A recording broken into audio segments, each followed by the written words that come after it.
साथ एक बार जोर से नारा लगाएंगे, भारत माता की, भारत माता की, वंदे वंदे वंदे। आज हम सबके बीच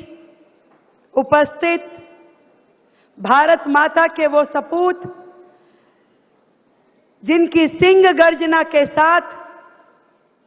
लोकतंत्र के मंदिर में, संसद भवन के अंदर जब आवाज गूंजती है तो पूरे देश को ये मालूम होता है कि सही को सही और गलत को गलत कहने वाले व्यक्ति हमारे बीच में देश के केंद्रीय गृह मंत्री आदरणीय अमित शाह जी की उपस्थिति को हम सब मिलकर के नमस्कार करें।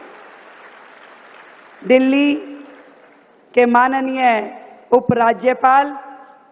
विनय कुमार सक्सेना जी, हमारे केंद्रीय मंत्री गजेंद्र सिंह शेखावत जी, आदरणीय अश्विनी वैष्णव जी, उपस्थित सभी बंधुओं को, वरिष्ठ जनों को और लोकतंत्र के सेनानियों को मेरा दिल की गहराई से बहुत बहुत प्रणाम। बहुत सुंदर नृत्य नाटिका हमने यहाँ देखी लोकतंत्र के ऊपर। हमारे मन में ये प्रश्न आ सकता है कि आपातकाल को 50 वर्ष पूरे हो गए, जो कि सच में संविधान की हत्या का दिवस था, तो क्यों हर वर्ष हमारे मन में उसकी काली छाया फिर से उजागर होती है? क्यों उसे हम याद करते हैं? और संविधान हत्या दिवस को इस रूप में याद करने का क्या अर्थ है? मैं इतनी बात समझती हूं कि जब कोई गलत काम सृष्टि में होता है और वो भी ऐसे लोगों के कारण से जिनका लालच, सत्ता का मोह, सिंहासन का लालच, उसके कारण से पूरे के पूरे देश में संविधान का गला घोट दिया जाए, लोकतंत्र की हत्या कर दी जाए, तो उसको आज इसलिए याद करना जरूरी है कि वो लोग जो अपनी जेब में लोकतंत्र का कवर चढ़े हुए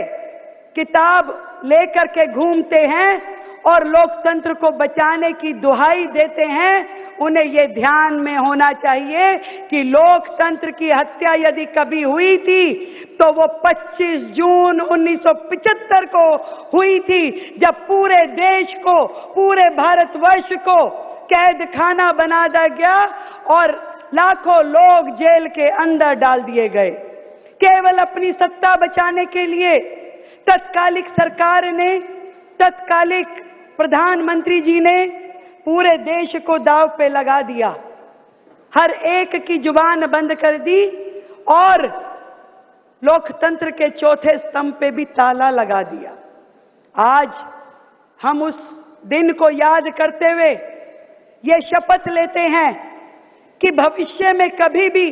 भारत के संविधान को ना खतरा हो और ना ही कभी लोकतंत्र अंधेरे में आए।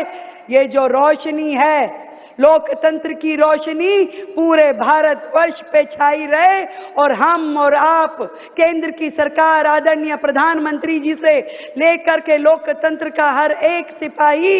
इसकी रक्षा करने के लिए सदैव तत्पर रहे, सदैव सजग रहे। आप सबको मेरी ओर से मैं प्रणाम करते हुए यही कहती हूं कि भारत माता की ओर अपना दायित्व निभाते हुए कभी भी अपनी आवाज को कमजोर नहीं पड़ने देंगे और लोकतंत्र की रक्षा के लिए सदैव सजग रहेंगे। बहुत बहुत नमस्कार। बहुत बहुत आभार माननीय मुख्य